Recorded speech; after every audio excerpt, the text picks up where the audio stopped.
That is Prime Minister Justin Trudeau commenting earlier this afternoon, right after we received word of breaking news out of Gaza. An airstrike had hit a hospital in Gaza City.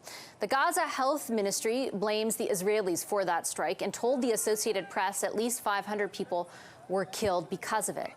In a statement sent to CTV News minutes ago, the Israeli Defense Force insisted Israel did not launch the airstrike. The statement says, and I quote, "An analysis of IDF operational systems indicates that a barrage of rockets was fired by terrorists in Gaza, passing in close proximity to the Al-Ali hospital in Gaza at the time it was hit." The statement goes on to say, "Intelligence from multiple sources we have in our hands indicates that Islamic Jihad is responsible for the failed rocket launch, which hit the hospital in Gaza." Now, just a short time after that statement was released by the IDF, a spokesperson for the group they're accusing of being behind the strike, the Palestinian Islamic Jihad, denied to the Associated Press those allegations from the IDF and said that the group is not responsible for the hospital strike. So let's parse apart what happened and the reaction to it with the front bench this evening. Elliot Hughes is with us tonight. He's a political commentator and senior associate with Summa Strategies, also a former senior advisor to Liberal finance and defense ministers. Former Conservative deputy leader Lisa Raitt is also with us. She's the vice chair and managing director of global investment banking at CIBC.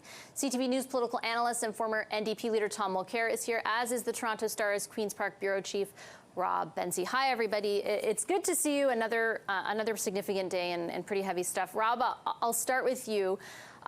Obviously, this is all unfolding on social media and on TV. It's really important, I think, to be able to attribute everything. The Prime Minister came out fairly quickly to talk about the impact of this. What do you make of kind of the way in which the government is responding at the moment? Well, I mean, in war, the first casualty is truth. And I think the problem with something like this, and it's a devastating tragedy, 500 people are dead. It'll be of small comfort to their families, who, whether it was an Israeli airstrike or whether it was a Islamic Jihad misfired rocket. Either way, these are families in mourning, and this is a hospital in an area that is desperately in need of health care and medical triage and so on. So this is a tragedy, humanitarian tragedy. I think that the Prime Minister was reacting as any of us would to the assumption that it was that it was from Israel, and it seems from what the Israeli government is saying and the video that they've put on social media that shows that the rockets seem to have come from inside Gaza. So again, this is we're going to be seeing a lot of this, unfortunately, over the next few days. We're just not going to know what really happened until the aftermath. Tom, I think it sort of reminds me of the discussion we had exactly a week ago, right? Which was very soon after the Hamas attack. The resolve of multiple parties and multiple politicians was quite clear at the time. But I think it was Lisa and you at the time who both said, as this progresses, as the war gets worse, as the humanitarian crisis, for example, in Gaza worsens, that resolve will be tested. How do you think that has evolved over the last week? Well, today's events prove that it's very fragile, the support that the world was expressing for Israel. And I did find that for such an experienced, and he really is an experienced politician and a very good communicator, I find that it was imprudent of Mr. Trudeau to use those terms until he could have easily said, look, this is a horrible situation, going very much in the same line as Robert Benzie's 2 seconds ago, just saying, look, the families don't care. This is a horrible result. This is an example of what happens in war.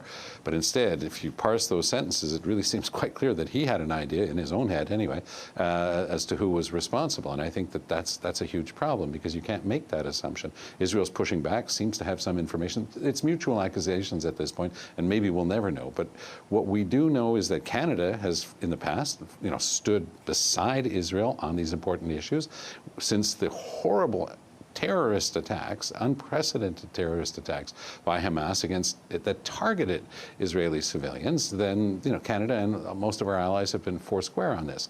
So right now, this is going to be tested. We're going to see Joe Biden arrive in Israel tomorrow morning. We're going to find out whether this has any effect on his movements or his statements. I think that that's an important part of this whole exercise, but I think that right now the Israelis are simply chomping at the bit. They want to finish the exercise with regard to Hamas. They know what an existential threat is, and they faced an existential threat. Make no mistake, Iran couldn't be clearer, Hamas couldn't be clearer. Their goal is the destruction of the state of Israel, and as we learned last week, they make no bones about the fact that their goal is to kill Jews. And Israel knows what to do in the face of that, but that's not a good place to be in for the world right now, because we know where this starts, but we have no way of knowing where it's going to end. So I think that a lot of people across Canada and around the world are going to continue praying for peace right now, because it is probably the best hope that we have. Lisa, Tom mentioned the visit from U.S. President Joe Biden. It looks like even part of that visit has already been impacted. He was supposed to meet with Abbas ahead of the meeting of his time in Israel, and it sounds like the reports right now are that that meeting has been canceled in light of the hospital strike. How significant do you think tomorrow's meetings, the U.S. visit, the U.S. role really is at this point?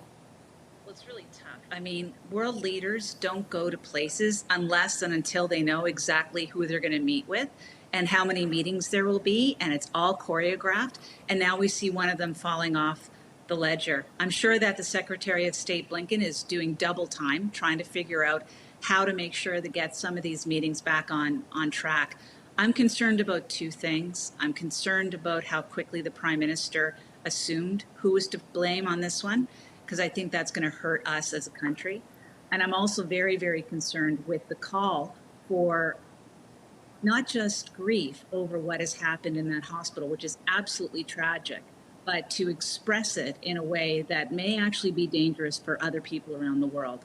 And I worry, like, I have to tell you, Vassy, I'm really concerned about where this is all going in the world. Like, I'm not exaggerating when I say I feel like we're on the cusp of something that we just can't put back in the bottle. And it's an incident like this that can cause things to happen that you just don't have any control over. So I don't know if I have anything else to add, to be honest. No, I think you probably encapsulate what everybody watching and what everybody on this panel is feeling to that extent very much so. Elliot, what are your thoughts on, I'll sort of circle back to where we started.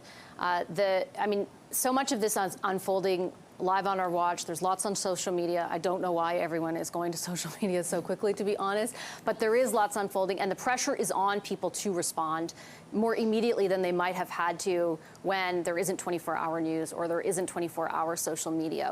What is your take on that? Yeah, I mean, I think unfortunately the fog of war has struck quite early on in this conflict, and I suspect we're going to have a lot more of it over the coming days and weeks. Unfortunately, I don't think that this is going to be the only event where both sides are pointing at each other and blaming each other. You know, this tends to happen in war, and unfortunately, this situation is so emotional and so fragile and so dangerous that I suspect it's going to keep happening. Lisa and Tom made the point about Joe Biden's visit. I think this certainly makes you know, any of the hopes that existed, you know, maybe in the lead up to the president's trip of you know, a path towards peace or opening up the border to Egypt for some folks from the Gaza Strip to be able to leave and depart, a humanitarian corridor.